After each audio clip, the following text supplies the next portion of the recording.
CI Ramulu Naik పెళ్లి చేసుకుని మోసం చేశాడు అని గుంటూరు ఎస్పీకి ఫిర్యాదు చేశారు అరుణకుమారి.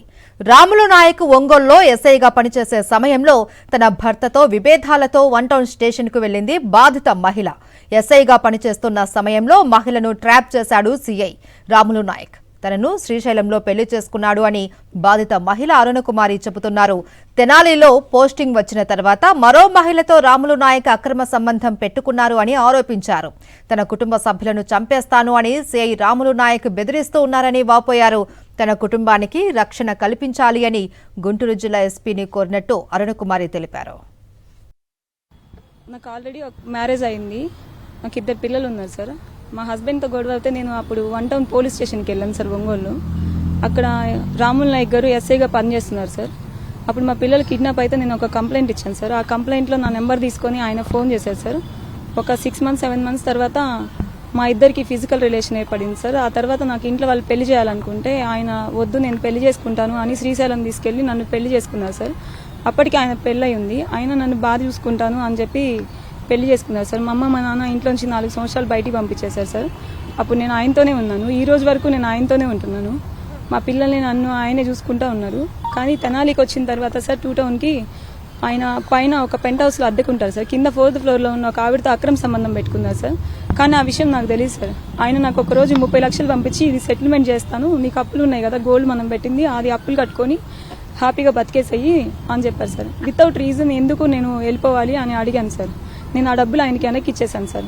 దాని తర్వాత వాళ్ళ డ్రైవర్ వచ్చి చూశాడు. ఆ డబ్బులు ఇచ్చేటప్పుడు కింద ఎవరో కార్లో ఉన్నారు, నా కోసం పైకి వచ్చారు అని చెప్పారు సార్. అప్పుడు నేను ఆయన్ని డ్రైవర్ని ఇద్దరిని గొడవ చేశాను సార్. మళ్ళీ నేను ఆఫీసర్ దగ్గరికి వెళ్తానని చెప్పి వచ్చి నన్ను బతిమలాడారు సార్. దాని తర్వాత నేను రాముల్ నాయక్ సార్ వాళ్ళ పాప ఇద్దరం కలిసి తెనాలికి వెళ్ళాం సార్.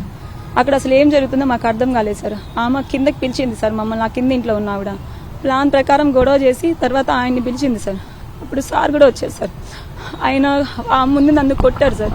కొట్టి నువ్వు ఇక్కడ వచ్చావు నా జాబ్ పోతుంది అని ఆమె కాళ్ళు పట్టించి సారీ చెప్పించాడు సార్. నేను ఆయన జాబ్ కోసం కాళ్ళు పట్టుకుని సారీ చెప్పాను సార్.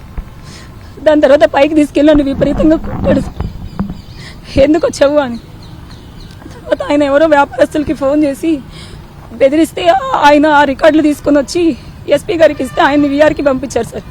కానీ వీఆర్కి వెళ్ళడానికి కారణం నేను ఆయన్ని ఇల్లు కావాలని, బంగారం కావాలని, డబ్బులు కావాలని బెదిరిస్తున్నానని, నా మీద కేసులు పెడతానని ఆయన చెప్తున్నారు సార్. అందుకే నేను డిఎస్పీ సార్ దగ్గరికి వెళ్ళి తెనాలి డిఎస్పీ గారి దగ్గర నా స్టేట్మెంట్ ఇచ్చాను సార్. నేనేం చేశాను, నా అకౌంట్ నెంబర్లు, ఆయన ఎప్పటి నుంచి నన్ను పోషిస్తున్నారు, నాకు ఎంతెంత డబ్బులు వేస్తారు, నేను మొత్తం డీటెయిల్స్ ఇచ్చాను సార్. అది ఆయనకి ఫస్ట్ తెలుసో తెలీదో నాకు తెలియదు సార్. దాని తర్వాత ఆ రిపోర్ట్ ఐజీ గారి దగ్గరికి వెళ్ళిన తర్వాత అది చూసుకుని ఆయన ఇంటికి వచ్చారు సార్. వచ్చి ఫస్ట్ ఆ కంప్లైంట్లో ఎంక్వైరీకి వస్తే నన్ను ఫ్యామిలీ మెంబర్ అని చెప్పు, ఆ రాజమణి అనే ఆవిడ ఒక్కరోజు ఆఫీసర్ల దగ్గరికి వస్తే నా ఉద్యోగం పోయిద్ది, ఆమె దగ్గర నా పర్సనల్ వీడియోస్ ఉన్నాయి, మేమంతా తిరిగి ఉన్నాయి, మేము భార్యాభర్తలుగా కలిసి ఉన్నాయి అని చెప్పారు సార్. మరి ఆయన ఎంతమంది పెళ్లి చేసుకున్నారో నాకు తెలియదు, ఇంకా ఎన్ని పెళ్లిళ్ళు చేసుకుంటారో కూడా నాకు తెలియదు సార్. ఆయన వీఆర్కి రావడానికి మిగతా వాటికి నేను కారణం కాదు సార్. నేను ఆయన డబ్బులు కావాలని, బంగారం కావాలని వేధించలేదు సార్. ఆయన ఆ యూనిఫామ్ వేసుకుని ఆ యూనిఫామ్ని మిస్యూజ్ చేస్తున్నారు. మందు తాగిందే డ్యూటీకి వెళ్ళట్లేదు. ఎక్కడ పడితే అక్కడ ఆ బ్లాక్ కార్లో యూనిఫామ్ వేసుకుని ఎవరితో పడితే వాళ్ళతో ఏ పనులు పడితే ఆ పనులు సెక్స్ చేయడం అలాంటివన్నీ తప్పులన్నీ చేస్తున్నారు సార్. ఇదేమీ నేను నిరాధారంగా నిందలేయట్లేదు సార్. నా దగ్గర అన్ని ఎవిడెన్స్లు ఉన్నాయి. నేను ఉన్నవన్నీ నేను ఆఫీసర్లకు ఇచ్చాను సార్. మరిన్ని అప్డేట్స్ కోసం ఛానల్ ను సబ్స్క్రైబ్ చేయండి. నోటిఫికేషన్స్ కోసం బెల్ ఐకాన్ పై క్లిక్ చేయండి.